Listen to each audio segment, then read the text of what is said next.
طرح اللہ تعالیٰ نے فرمایا میں نے آسمان بنایا، میں نے زمین بنائی، میں نے تمہارے لیے درخت لگائے۔ اللہ تعالیٰ فرماتے ہیں کہ دیکھو افلا ينظرون الى الابل کیف خلقت، تم دیکھتے نہیں ہو میں نے اونٹ کو کیسے پیدا کیا ہے، وَإِلَى الْجِبَالِ كَيْفَ نُصِبَتْ، میں نے پہاڑ کیسے لگائے ہیں، وَإِلَى الْأَرْضِ كَيْفَ سُطِحَتْ، میں نے زمین کیسے بچھا دی۔ اللہ تعالیٰ فرماتے ہیں کہ میں نے زمین کے اندر کیل بنا دیے پہاڑوں کو کہ وہ زمین کو ہلنے سے روکتے ہیں۔ أَلَمْ نَجْعَلِ الْأَرْضَ مِهَادًا وَالْجِبَالَ أَوْتَادًا، اللہ تعالیٰ نے فرمایا وَخَلَقْنَاكُمْ أَزْوَاجًا، میں نے تم کو جوڑا جوڑا پیدا کیا، وَجَعَلْنَا نَوْمَكُمْ سُبَاتًا، رات کو تمہارے لیے آرام کا ذریعہ، سکون کا ذریعہ بنایا، وَجَعَلْنَا اللَّيْلَ لِبَاسًا، کہ تم اس رات کو اپنے اوپر اوڑھ لو، اس رات کے اندر تم اپنے آپ کو سمیٹ لو۔ اب جو لوگ رات کو کاروبار کرتے ہیں، دن کو سوتے ہیں، کسی سے بھی سوال کر رہے ہیں، رات کی نیند کے علاوہ انسان کو سکون نہیں ہے۔ کیوں؟ اللہ تعالیٰ نے ہمیں فرمایا وَجَعَلْنَا النَّهَارَ مَعَاشًا، میں نے دن کو ذریعے معاش بنایا، ہم نے نہیں مانا نا، تو پھر اللہ تعالیٰ نے عذاب بھیج دیا۔ اب دیکھو صبح 10 بجے دکانیں کھلتی ہیں اور 5 بجے بند ہو جاتی ہیں۔ اس سے پہلے کیا کہتے تھے، او جی ساڈا تو کام بھی شام کے بعد چلتا ہے، کہتے ہیں نا ہمارا تو کاروبار ہی شام کے بعد چلتا ہے۔ یہ اللہ کے ساتھ بغاوت ہے۔ پھر اللہ فرما رہے ہیں وَجَعَلْنَا النَّهَارَ مَعَاشًا، ہم نے دن کو ذریعے معاش بنایا، اور ہم کیا کہہ رہے ہیں ہمارا کاروبار رات کو چلتا ہے۔ یہ تو اللہ کے ساتھ ہم نے بغاوت کی۔ جب ہم اللہ سے بغاوت کریں گے پھر میرا اللہ فرماتا ہے إِنَّ يَوْمَ الْفَصْلِ كَانَ مِيقَاتًا، بے شک تیرے اللہ کے پاس ایک دن فیصلے کے لیے مقرر ہے۔ اس دن جب تم اللہ کے پاس آؤ گے تمہارا حساب کتاب ہونے لگے گا۔ اللہ تعالیٰ سب سے پہلے اعلان فرمائیں گے لمن الملک اليوم، آج کے دن بادشاہی کس کی ہے؟ سارے سر جھکا کے کھڑے ہوں گے، میرا اللہ خود ہی جواب دے گا للہ الواحد القہار، کہ تیرے اللہ کی ہر طرف بادشاہی ہے، تیرے اللہ نے ہی خلق السماوات والارض، تیرے اللہ نے زمین اور آسمان بنایا۔ اللہ تعالیٰ نے انسان کی تخلیق پر کتنی محبت اور کتنی اللہ تعالیٰ نے اپنی نعمت کا ہمیں احسان جتلایا۔ اللہ تعالیٰ نے ہمیں درخت دیے، پھل دیے، کھانا پینا، اللہ تعالیٰ نے ہمیں جتنی بھی نعمتیں دی، اللہ تعالیٰ نے ہمیں احسان، اللہ تعالیٰ نے ہمیں جتلانے کا اظہار نہیں فرمایا۔ اللہ تعالیٰ نے جب انسان کی تخلیق کی بات کی اس پر اللہ تعالیٰ نے اپنی بڑائی کا اظہار فرمایا۔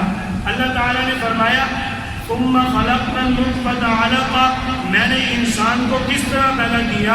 آج تم سائنس کو دیکھتے ہو، میرے اللہ نے تو 1400 سال پہلے ہی انسان کی تخلیق کا اظہار فرما دیا۔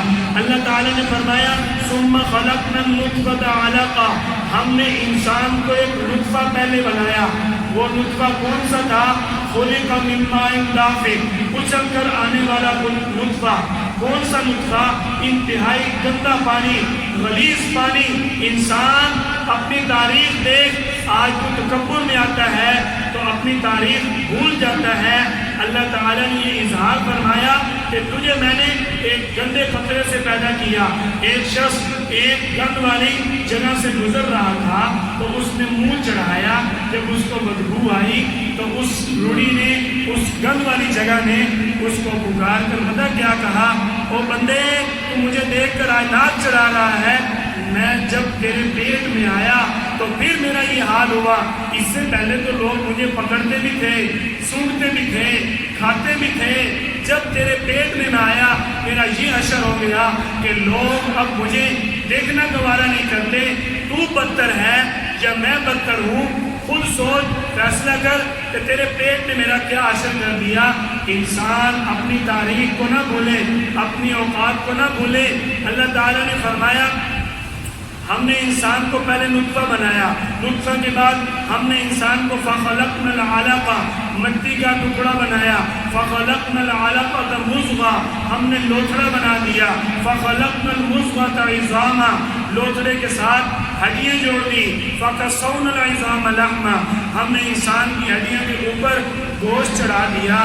اگر ہڈیوں کے اوپر گوشت نہ ہوتا تو ہمارے لیے بیٹھنا، پکڑنا، چلنا یہ کتنا دشوار ہو جاتا۔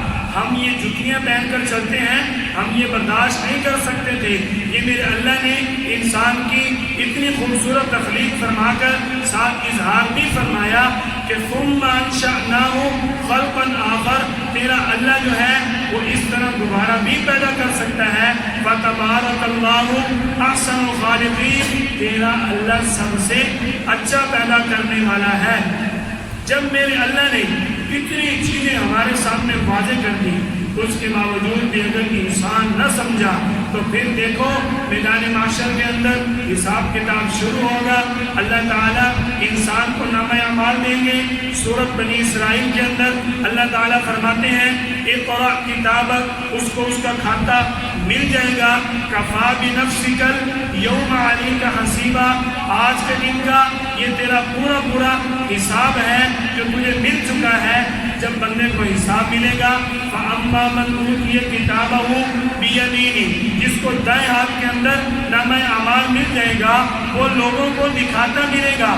اللہ تعالیٰ نے سورۃ الحاقہ کے اندر اس چیز کا اظہار فرمایا کہ وہ بندہ پتہ کیا کہے گا، فَيَقُولُ هَاؤُمُ اقْرَءُوا كِتَابِيَهْ، اور دیکھو اللہ نے میرا کیسا نامہ اعمال مجھے دیا، میں تو پاس ہو گیا، میں تو کامیاب ہو گیا۔ اور جس کو نامہ اعمال اللہ تعالیٰ دائیں ہاتھ میں دیں گے، ساتھ اپنی نعمتوں کا بھی اللہ تعالیٰ نے اظہار فرمایا۔ فی جنت عالیہ، وہ جنت کے بلند مرتبے پر ہوگا۔ قطوفها دانیہ، کلوا واشربوا، کھاؤ پیو موجے اڑاؤ۔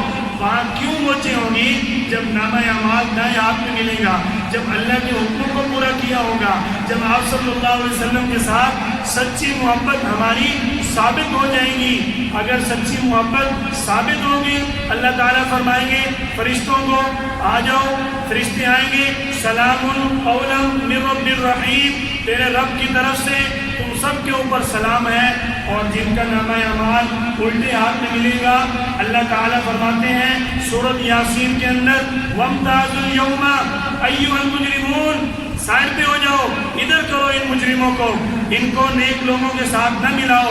اگر میرے اللہ نے ہمارے بارے میں یہ فرما دیا وَامْتَازُوا الْيَوْمَ أَيُّهَا الْمُجْرِمُونَ، ہمارے پلے کچھ نہیں بچے گا اگر ہمارا نامہ اعمال الٹے ہاتھ میں مل گیا۔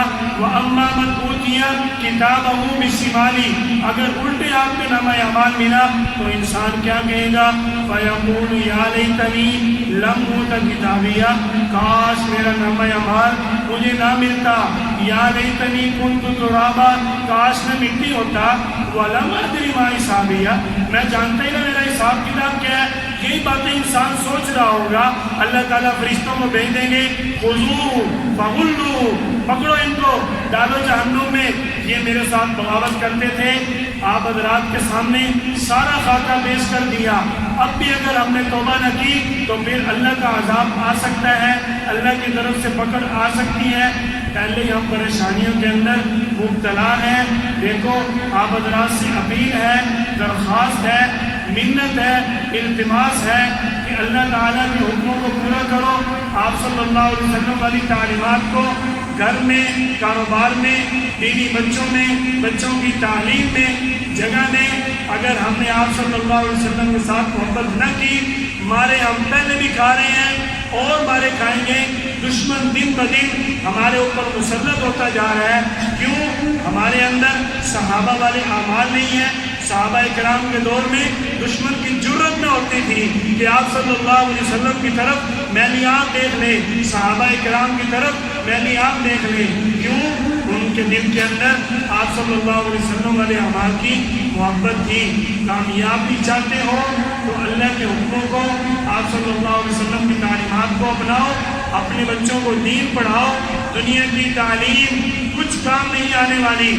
دیکھو آج آپ دیکھیں، آپ کا ملک اسلامی ملک ہے، مدرسے کے اندر سکول بھی ہے، مدرسے کے اندر قرآن بھی ہے، مدرسے کے اندر دینی تعلیمات بھی ہیں، اللہ اور اس کے رسول کے احکامات بھی ہیں۔ سکول کے اندر نہ ادب ہے نہ دین ہے، سکول کے اندر صرف اور صرف ایک دنیا کمانے کا ہنر ہے، وہ تعلیم نہیں ہے۔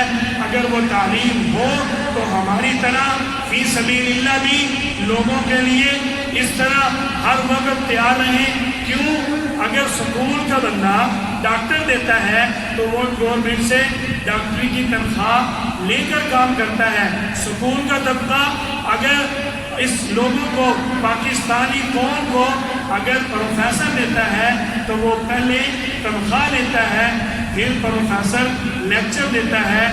دیکھو، اگر تم بچوں کو دین پڑھاؤ گے تو تمہاری دنیا بھی سمجھ آئے گی، آخرت بھی سمجھ